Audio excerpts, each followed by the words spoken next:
and welcome to your weekly PM show. Here we are with you for the next hour, talking all things new from the hobby, what's new and exciting. How are we doing, guys? All good?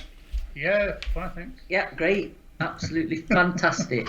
All right, let's get the elephant out of the room. If you are noticing, it's not because Andy hasn't been doing his job properly, but he did have a little bit of a trip before we came on the air, so to speak, and he's gone flat on his face. Flat on my face.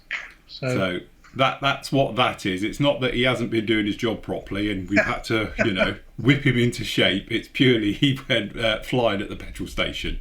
Yeah. Problem is, it's not the first time over the past few weeks, is it? So no, and he's not been on the falling down water either. So, but yes. Yeah. So if he passes out on camera, don't worry, just ignore him. He's just having a snooze, all right? Me and Matt will keep going. It'll be fine, absolutely fine. Anyway, big thank you to everybody who joined us at the weekend as well.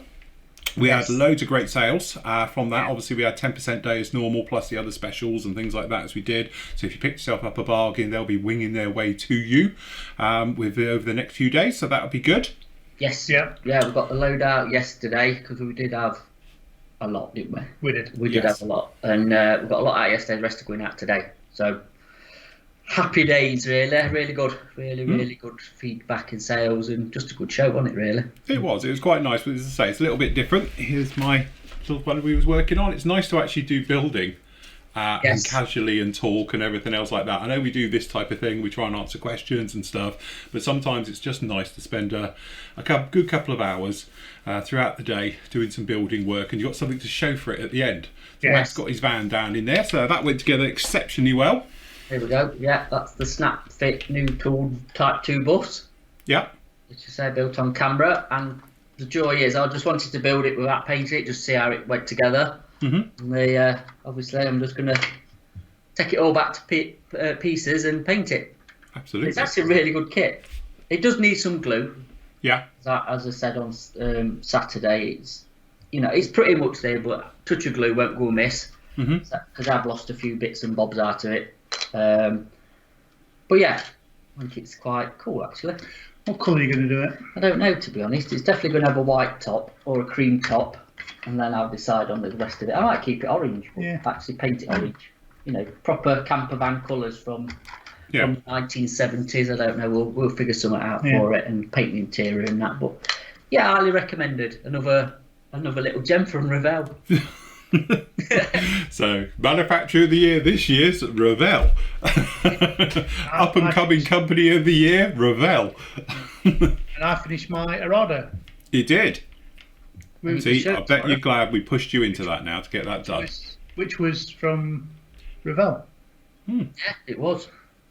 Absolutely. It is. It's one of those 32nd scale kits that they do. I think we mentioned it before. Is that they are really, really nice kits for what they are, for the price they are. I mean, I know the stupid prices now on the internet, but when they originally came out, they were what, 30, 35 quid? Yeah. Same with the Focke-Wulfs and the Spitfire, the 109, wasn't it? That 32nd series they did. They are really good quality for what they are, and you can add a bit extra to them and make them really nice. Yeah. Or you can buy the extra and not put it on and then still make it really nice. Yeah. It is. I think, it is. We were saying about those kits is that, we often and have done in the past knocked Revell for their kits and pricing structures. But again, a lot of that's done in jest because their core business is actually quite good. When you do look at, as you say, some of their stuff, like the 30 Seconds series that they redid a couple of years ago, as I say, with the 109, you got the Spitfire, the 190, you got the Arado, the ME262. What else they done? Can't think of anything else. 51. Yeah. P51, sorry, yeah. And again, they're really nice kits straight out of the box. As a straightforward build, you'll end up with something very nice. And the great thing about it is, like Andy just said, the price point is really nice as well. It's not, 100 odd plus kit like a Tamiya kit, but if you wanted to, like I've done with a few of the builds as well, because I did it with the 262 and I did it with the 190, you can add stuff to it and you can add as much as you want or as little as you like. So it fits your budget quite well. But what you're always going to end up with is actually a really nice model, that will go up against anything Tamiya could throw out or anything else. You just pick the areas that perhaps you're going to show, because let's face it, I've just finished the Zero And yes, you've got a fantastic engine and you've got all these different areas in there. But if you're not interested in an engine, you're paying for it if you can have the cows shut. And that's the nice thing with the Revell ones. You can just have them closed up, or we go aftermarket, get an engine for it. So like I did with the 190, we put an engine into it, we put a cockpit into it, put flaps, we pretty much put everything into it. And it turned up on a par with anything that Tamiya will do, no problem at all. But it's nice to have that ability to go back and forth, and it fits your budget or what you want to do. So, if you want to go straightforward in flight type pose, then they're a great kit for it. Absolutely. Yeah. You just need a figure in there and some harnesses, and away you go. You've got everything you need straight out of the box. Yep. Yeah. Totally. So, and again, like their Click series that Matt's got down in front of him, technically they're being aimed, I think, at kids. Is it 10 plus on that? It says. 10 plus. Yeah. But that's not to say that, like Matt, he'll go to town with it and do all the bits and pieces and the paint job, and you're going to end up with a fantastic kit. Even though it's designed technically as a starter kit, it doesn't make it a starter kit. You can actually go to town if you wanted to and scratch build interiors and all the different bits and pieces, and again, turn up with something. This comes with a full engine and full interior and everything. It's all there. Dashboard, because when I showed you get stickers or decals, you get a choice. So I wouldn't even call it a beginner's kit, to be honest. I would say a starter kit. They've just done it as an easy click system, but to be honest, ignore that bit. It's a proper kit. Absolutely. It's a proper full kit, and treat it as such. The snap fit bit, to be honest, how they've designed it is really good, because it is clunky, but it's not, if that makes sense. It just locates, and you can hear a little click or whatever. But I'd say I highly recommend it. It's a nice little mojo build as well. If you're into your Volkswagens or just cars in general, or just want something just sort of you can build in a few hours, then not yourself out. It's perfect for it. So very nice. Cool job. Very good. Okay, so what else has been happening? Well, obviously you've had a delivery. So I mirror you. You showed this last week, and then I get it the week after. Yeah. There you go. So obviously we haven't done any reviews for the last couple of weeks because, as I said, it's like feast and famine at the moment. Everything drops at once, then nothing. So these came in last week. We've seen they've made their way down in here, and then to be honest, I'm going to be doing them today and tomorrow. I'll get these all reviewed, and then the reviews will filter up from tomorrow onwards. So start off with, obviously we've got the Cobra, the ICM. I haven't looked in any of these yet. I'm still that good. I will literally wait till after the show. I'll get this edited and then I'll do the reviews. So looking forward to seeing what's in there. I've had a look on the outside of the box, and like the guys pointed out, there is some very nice marking options in there. And the one that's in the camo pattern is absolutely gorgeous. Love it. So that's also up for a public vote if you want to go and vote on what I'm going to be building next. So that one's in there. Said before, very interesting kit. It's one of those kits that it's been out of production or not available readily for absolutely ages. But we've got the 72nd scale. This is the Hasegawa F111. It's got the aardvark. This is the Desert Storm one with the pay penny system and all the rest of it onto it. So it's the later versions of it. And again, Hobby 2000 doing a lot of reboxing, obviously, of Hasegawa stuff and everything else. But again, like other manufacturers we know, they're picking the better kit, shall we say. They're not just putting the dross in a box and giving it a set of decals and charging top whack for it. It does tend to be the better kit. So it'd be interesting to look back, and olden, but definitely a golden kit. So that'll be nice to see as well. This actually, I don't know why, but the box is massive, isn't it? It's obvious when you open it up. Yeah, you'll see when you open it. Yeah. Because of the size of the box, we had to send it on the next size up, so it's cost a bit more postage than we were hoping. But you'll see why when you open it. Yeah. It's. So but again, very interesting subject, like I was saying. So we'll get the review of that up, and then obviously one that we've spoken about a lot over the last few months is the Infinity Models Helldiver in 32nd as well. So if you don't know, say we've gone on about it enough. This is I think a new venture. I think with HPH working with Infinity Models, because I think they are part of HPH anyway. But instead of it being a solid resin kit, because Andy, you've got the resin version of this, haven't you? I have, yeah. And it's been spoken about on the Flory Model Show many times, where people have had fit issues with it and stuff like that with fuselages, and we're not quite sure why, and those types of things. But this obviously is a bit of a hybrid. So what they've done is the major components like the fuselage sections, the wing sections and things like that, they've actually done in injection molded as well. So you've got all the major components now are injection molded plastic. So, you know, obviously if you're usual modelling skills, you've got it, but you've still got a lot of the resin stuff in there as well, which goes amongst it to give some of the details. There isn't actually any resin in that kit. Oh, there isn't? I thought it was. No. I think originally there was going to be, but now it's all aftermarket, really. You can buy the extras for it. Yeah, it's a bit like we were saying with the Rebel. You can build it out of the box in full plastic, or you can then buy the upgrades for it to upgrade the plastic internal bits to resin bits. Oh, right, okay. Add the extra detail to it. But you know, in the actual kit, you don't get any resin. No. Got you. Okay, so they've literally switched everything out then and just gone for an injection molded one. Which obviously then is affected in the price because it's a lot cheaper than the resin one, because that's horrendous. So yes, very good. Anyway, it'll be interesting to have a look at those. I'll do them over the next couple of days, and obviously they'll be filtering their way out onto the internet. Obviously we'll have them linked over on the Flory Model site, on the PM site and everything else like that with it, so you can get a bit of a look, see what you think to them as well. So yes, be interesting ones. Nice to get some reviews back in the go. Yeah, absolutely. Just to say that widely exaggerated. That something did arrive yesterday that Phil didn't mention at all, so you've not heard it at all. Right. A lot of them that we've been waiting for. Andy's going to do some invoicing for them who know what it is anyway. But as of the end of today, I'm on holiday until Monday, so nothing is going to go out. So when you watch this show, which will be later today, that will be it. So no orders will be going out until Monday next week because I'm having a few days off. You can still place your orders, but we won't process them until Monday. So just make us work hard on Monday. Yeah, yes, because we didn't work hard yesterday. Yeah. Have you put them on the site yet? Pardon? Are they on the site yet? No. Nothing. Not say. They don't exist. They don't exist. Not yet. Not until Friday. Not until tomorrow. It's a little babe of a kit, isn't it? No, when I'm off, you can do what you want. When I'm on holiday, you can talk about. By the time they hear this, you will be on holiday, so it won't matter. Exactly. So I'm going to take some photos as well of them. Then. Yeah.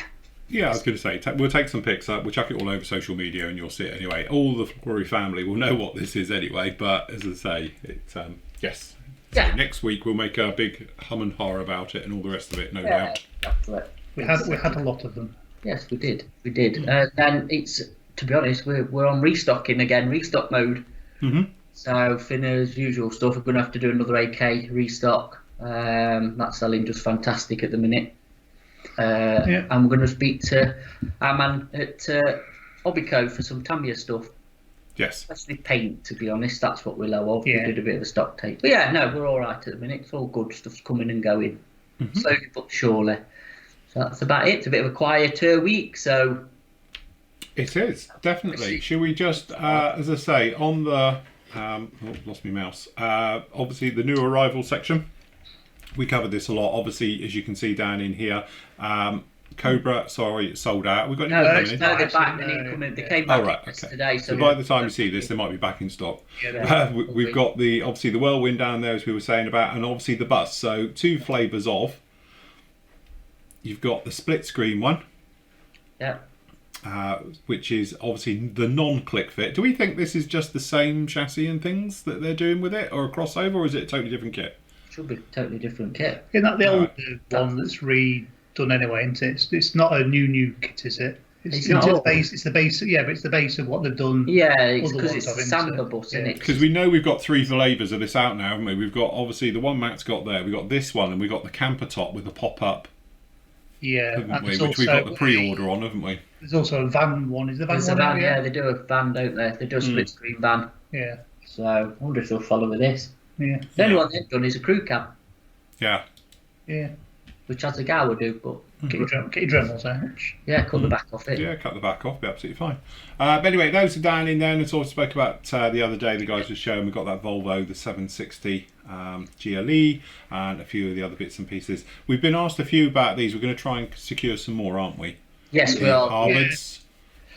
We'll try and get hold of a few more of those. I did put some in the basket of one of our suppliers, but they went out of stock before we'd ordered them. So. Yeah, Oh, right. it's been quite a popular kit, to be honest, really popular. So yeah, we'll keep it out. As soon as they're back in, we'll get some more of them in. Again, because it's a nice kit, it's Academy's kit in the box, so it's a nice base kit. It wouldn't be a bad thing for you to review if we can get you one. Yeah, that's it. We can get hold of some of those. Sent down to you. Yes, definitely.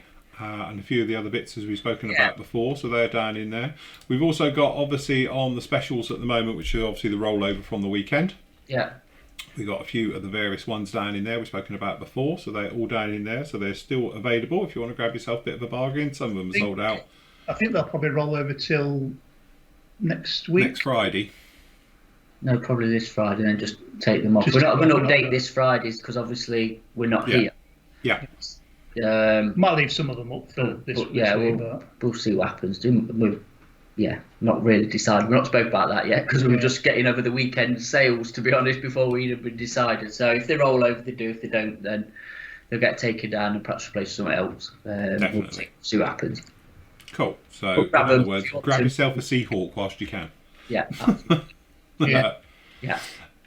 So we've got those ones down in there like that. Obviously, the pre-orders we've got up at the moment, we've got the ICM Bronco, which seems to be quite popular, which I don't blame. It does look good, doesn't it? Yeah, it does. Does look good, yeah. Yeah, it's good box art as well. Yeah. So it's good box art, got everything going on with that. So again, cool looking aircraft. So that is for the 48 scale one of those, okay, which is new out, which will be with us It's a very soon. good price also, because it's not a small. No, it is quite a large thing. Good price for that. The other one is, sorry, I should have flished these round, is the 48 scale special hobby, as we know is Edard's Tempest. So this is the Mark II. To be honest, I won't be surprised if we don't see that this week. Yeah. If not, possibly next week, because it is knocking around. It is out, so just wait for it to actually come in for people. So it'd be interesting to have a look at, wouldn't it? Yes. Yeah, no, definitely. And I think it'd be quite nice to do a few of them in the Jordanian markings as well. And obviously you've got the Pakistani Air Force ones as well. So it'd be nice to see different markings of it as well. Sticking a restaurant on it. Yes. So... not saying. No. Are they really different? I know for a fact that the radiators are on the different wing. Are they really? Yeah, why is that? Have they got beefed up undercarriage? Because we're British, aren't we? Yeah. It's on the left. Obviously makes a different landing on a carrier. Radiators on a different wing. I think the tail's a different size. Right. It's fair. I bet it's a completely different aircraft. Yeah. So Is that thing for landing on an aircraft carrier? Do you think that's why the deck's angled on the left? Because we're so used to driving on the left. For landing on an aircraft carrier, the angled deck, which is a British design, that's why it's on the left. If it was an American design, it would have been on the right. You'd have thought that they'd just take one or the other and made a C version of it, wouldn't you? Yeah, rather than making, but they're not the same aircraft. It's probably a lot more complex than our simplified. Our simplified childlike minds don't see the intricacies of the stuff underneath. Definitely. Anyway, that's up on pre-order as well. If you want to grab one of those, this one is now locked because obviously we spoke about it a lot. It's due in any minute, isn't it? So hopefully it is. Yeah, it's doing soon. So again, interesting one to see that. Yeah, everything else is locked in there. To be honest, at the minute we had to put our order in with the supplier, so yes, it's good in. Again, it's going to be one of them. We just wait for some other stuff to drop to put on pre-order. So cool. Yes. Very good. Right. Okay. Well, we'll drop straight into the questions. Yes. Do some questions. Hold on. Let me just find the questions. Here we go. Okay. First up from Glenn. He says, many thanks to Matt and Andy for excellent packaging and handling of his order. It arrived in northern Norway without any damage and super fast. 3 very happy modelers, including me, when it arrived. Good. There we go. Thank you very much. Very good. Yeah. Good job. Good to know. Gavin says, hi fellas, enjoyed your discussion on Hasegawa last week. Very interesting to hear the latest on this company, which has had many nostalgic memories for me.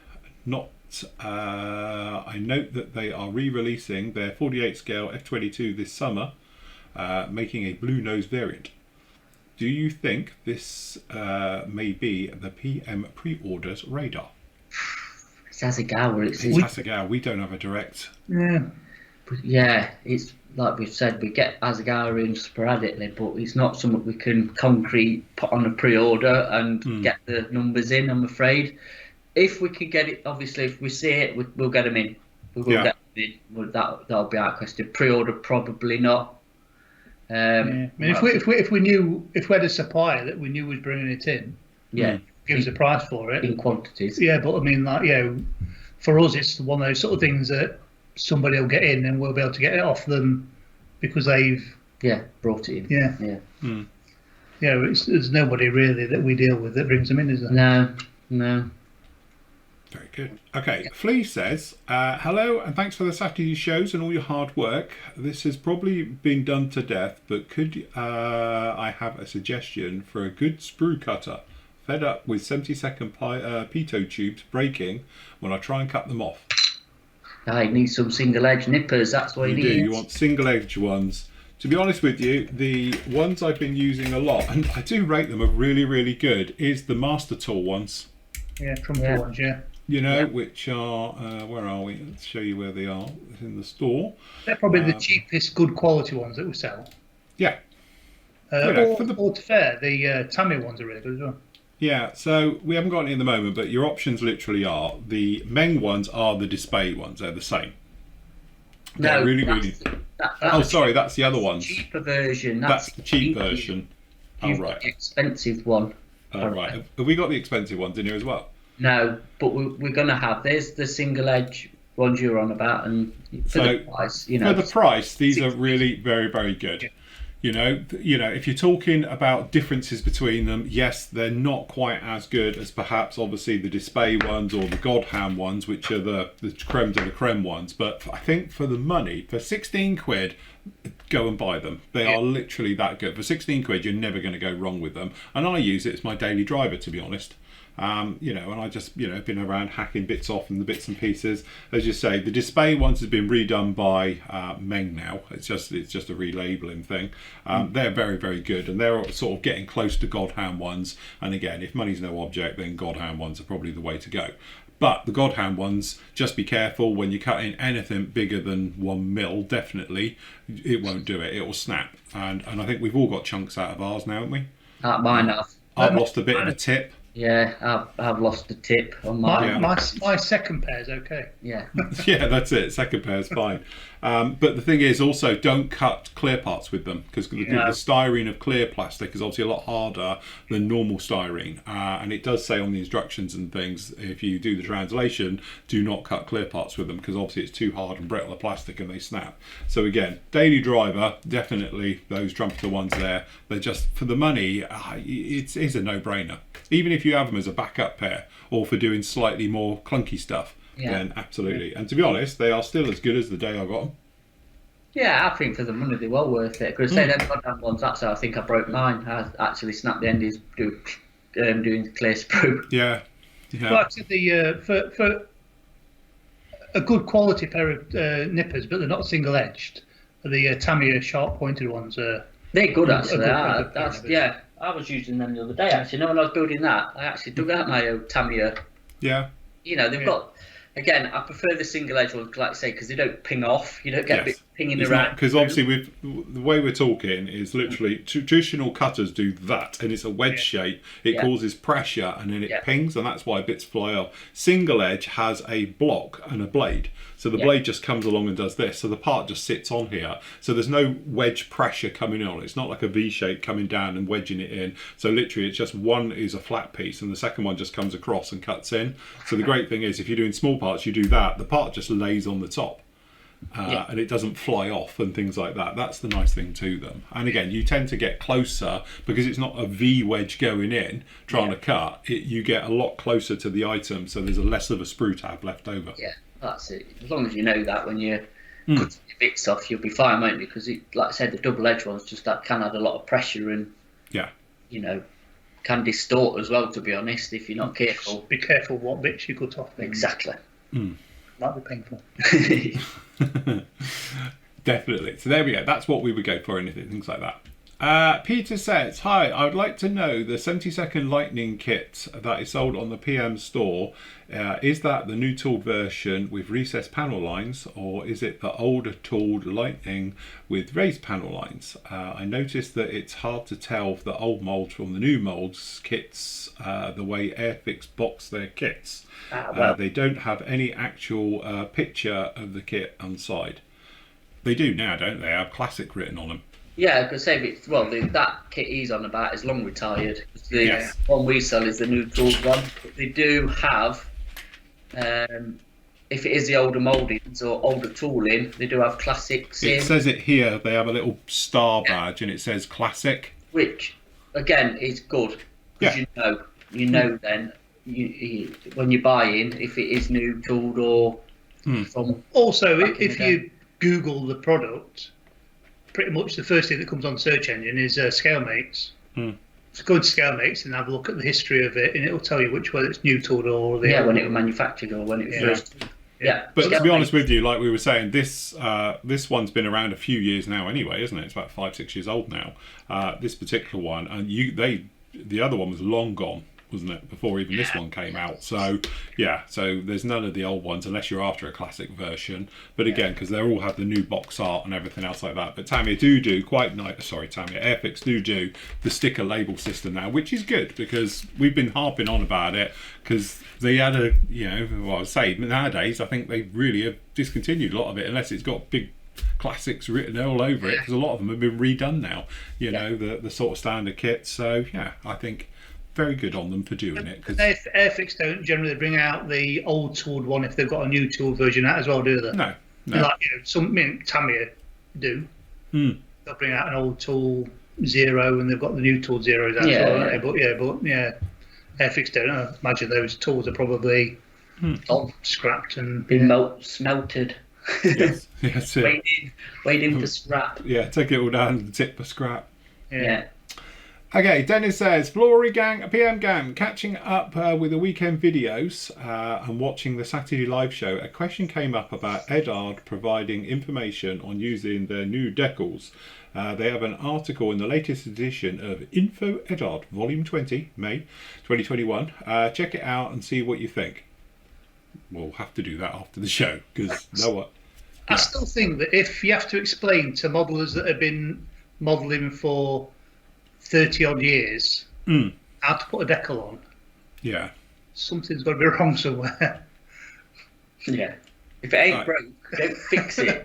Yes. Hey. I must admit, and that's what we've said all the way through. Because to be honest with you, when Edard were using, to be honest, Cartograph, wasn't it, back in the day, their decals and their kits were sort of legendary for being perfect, and it looks like they've obviously tried to save a bit of money and do it all in-house now, which, with the pandemic and stuff like that, you can definitely see the pluses. But unfortunately, I think they've tried to reinvent the wheel, and it's backfired a bit. Instead of just going with what they know, because clearly they know what decals do and they know how Cartograph do it and everything else, but this version they're going with, it's just not worked, is it? And I know a lot of people, and we've obviously spoken about it a lot on Thursday shows and stuff, are put off now by Edard's new, the big boxings they do it, because they know the big part was always the decals, and if they're going to be a problem to use, you might as well get the weekend edition and buy aftermarket decals and do it that way. So in some ways I really think they shot themselves in the foot with that. But I will look after the show and I'll have a read and a perusal and see what they're trying to tell me to do in this time. I think I'm going to say it here. If anybody from Edard's watching this, come on the show. I'm going to do a Piers Morgan here. Come on the show and explain your logic behind these new decals, so people know why you've done it. Yeah. What your thought process is of why you've changed, obviously dropping Cartograph, going doing your own decals, and why you've done it. So, come on and explain it, and then you probably won't keep getting emails of. Yeah, that's it. But again, it's one of those things where, at the time when they did the first lot, perhaps these are different now, I don't know, but they never told anybody it was happening either. So people were buying the kit, putting it together, and it started with the Spitfire, wasn't it? And then all of a sudden it's like, well, they're a bit cloudy, and what am I doing wrong here? But they never put out an official statement or a how-to or what it was. And then obviously all these videos appear with people removing the film and that and making a mess of it. But there was no official line from them, and then there was an official line saying they are just the same. You treat them normally. So I don't know. We'll see what that one is and get back to you. I would like to try now with a bit of knowledge. I wouldn't mind myself trying. I wouldn't mind myself trying to do one and see what they do come out like. Because I don't want to. I personally don't want to knock them until I've tried it. I mean, I know Phil's tried them, and it just. I know Nathan's tried them, and he got them to work using a bit of enamel thinners, didn't he? But we'll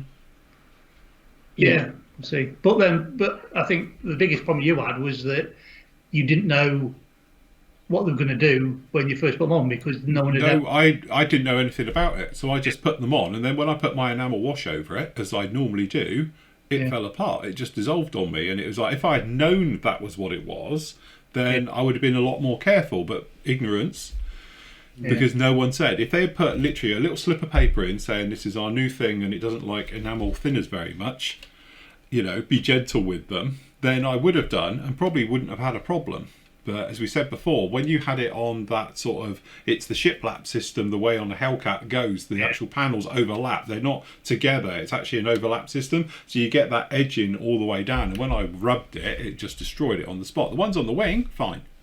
Never had a problem with them. It's just the ones on rough surfaces that didn't like it very much. But again, it's just annoying that they changed it and didn't say. You could have been one of those people like, I'm going to write to them, I'm going to demand new decals and all the rest of it. And me, I'll just go out and get aftermarket and did it normally. But yeah, it is one of those weird ones. But anyway, we'll have a look at that. Perhaps we'll talk about that tomorrow. Yeah. Okay, Peter says, he's back again. Hi, I enjoyed looking at the PM store to see what is offered on the weekly basis, and notice that a lot of the model kits get sold out very fast on the site. For what I would like to know is, what is the usual turnaround time for restocking whenever it racks up? On a normal year. That's it. Again, we're not in normal times these days. The usual thing is, if it goes out of stock or even gets low, we put in orders. When those orders turn up, it's a completely different thing. Because again, because of the pandemic, it has been, as we've known with Tamiya, stuff like that, the lead time is unending. It's as and when. And literally, we will say to importers and stockists and things like that, when they shrug their shoulders, because they don't even know, because by the time it gets onto a boat, clears customs and various things, it could be anything from 2 months to 6 months to a year. I mean, some things that we stock and run out of, we can order them literally the following day or the day after that. 2 days we can get it back in stock. It all depends on how much stock the suppliers have got in stock. We order what we think that we can, the volume that we're going to handle. Because don't forget, we've got thousands of kits in stock. You can't carry 10 of each kit, because then that's tens of thousands of kits in stock. Do you know what I mean? You sort of we carry a certain amount that we think will manage us.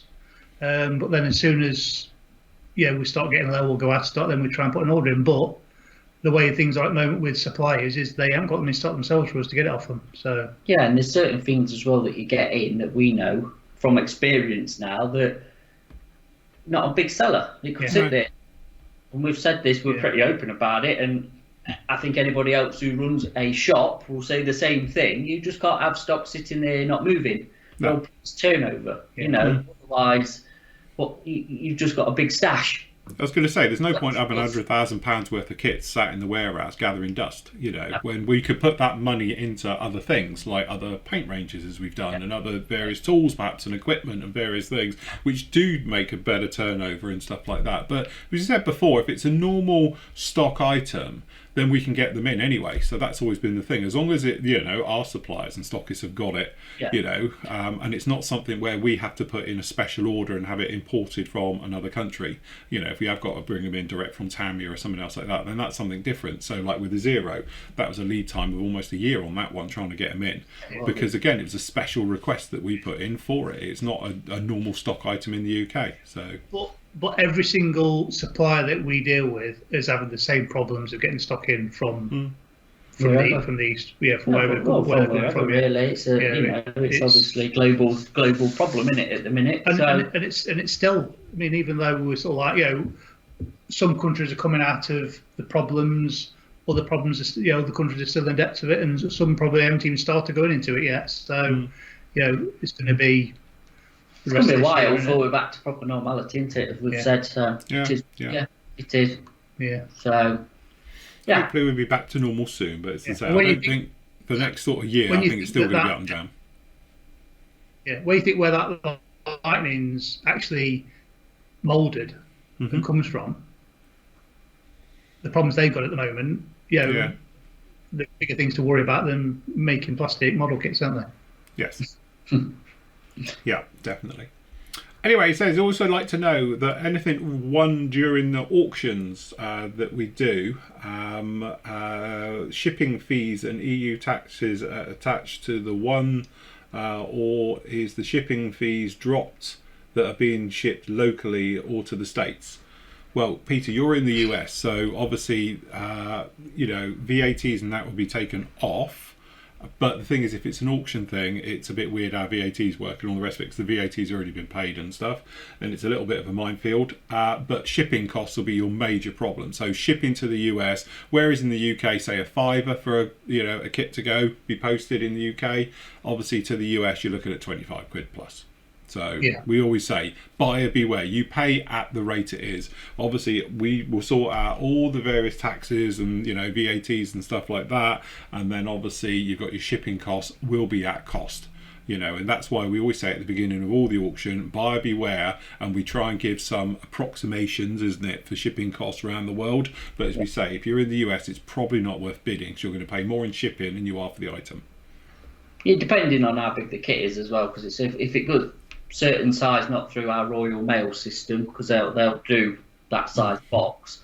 But again, if we're going up to the next stage in its courier, that's where it becomes expensive and slow, as we're finding out. So we're not going to get into the details of it with you, but at the minute we've shipped a couple of kits to the US, and they're stuck in the US, and they've been stuck there for weeks, as in they haven't moved, or one's moved a little bit, but not a lot. It's couple hundred miles.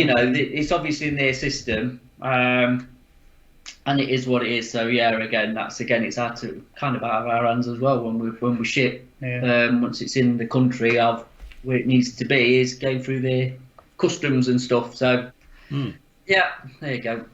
As I say, we will sort it out, but just be mindful, and like as we always say, listen to us when we say at the beginnings. Normally we give some approximations at the auctions anyway.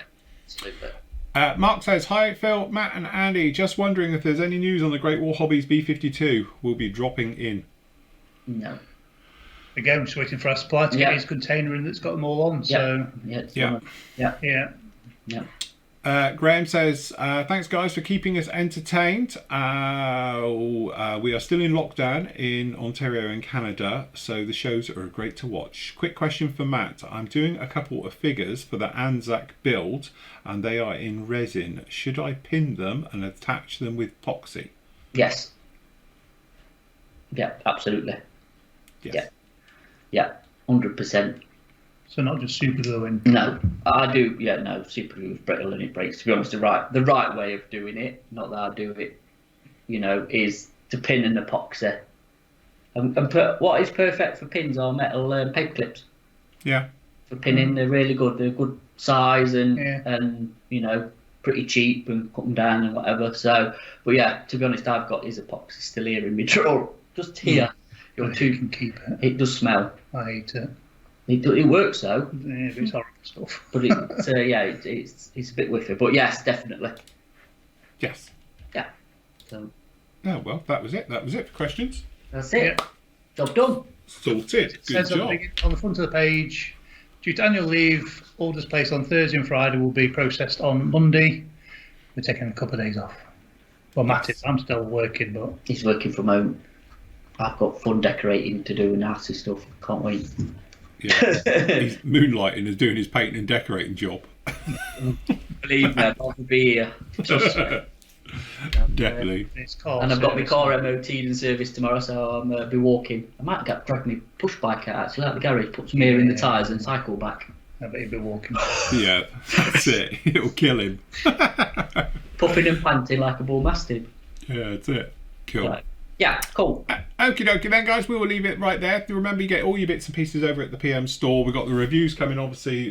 Some of these will be up this week and it will follow into next week probably, but definitely we'll get a few of these up this week as we make our way through. So if you want to have a look at those, and then obviously you can pop over to the PM store and pick up all your stuff, obviously all your paints and thinners and glues. They are always being restocked all the time, so that's on a constant roll. So if you find it's out of stock, remember, put your name down in the little box underneath and you'll get an email sent through to say it's back in stock, and it'll give you a link directly to it as well, so you can just click the link, it'll take you straight to the item, you can bung it in your basket and away you go, and you're good to go like that as always. Right, that's it. Thank you very much for joining us today. It's been an absolute pleasure. Happy modelling, take care. We'll see you all again very soon. Say goodbye, gentlemen. Bye. Bye.